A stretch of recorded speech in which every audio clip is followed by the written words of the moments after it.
медсестре подходили?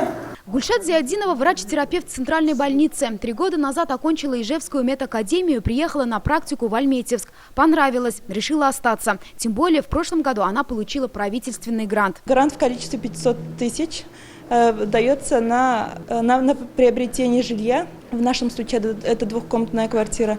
И по договору я отрабатываю в течение 5 лет в данном лечебном учреждении. Так, жильем в районе обеспечили 6 специалистов. 4 врача приехали по программе «Земский доктор», 15 молодых медиков – целевики. За год в район привлекли 72 врача, но ушли 66. Кто-то в силу возраста, кто-то по другим причинам. В итоге обеспеченность кадрами удалось сохранить на уровне 64%. Сейчас главная задача – удержать тех, кто приехал. В 2020 году за счет целевых средств Республики Татарстан с Альметьевского муниципального района на обучение по программе специалитета были направлены 15 человек, по программе ординатуры 5 человек.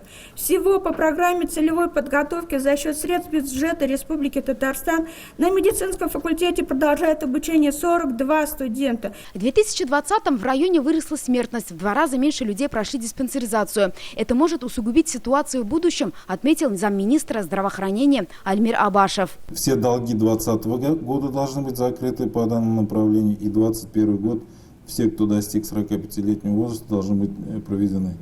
Это ляжет в успех, основу успеха по борьбе с запущенными случаями. При этом снизилась смертность от рака, но необходимо усилить профилактическую работу в первичном звене. Масштабная 5-летняя программа по модернизации заработает уже в этом году. Это большое количество мероприятий, в том числе и кадровый состав поликлиник будет усиливаться в силу различных мероприятий. Поэтому альметьевцы, безусловно, почувствуют на себя реализацию этой программы.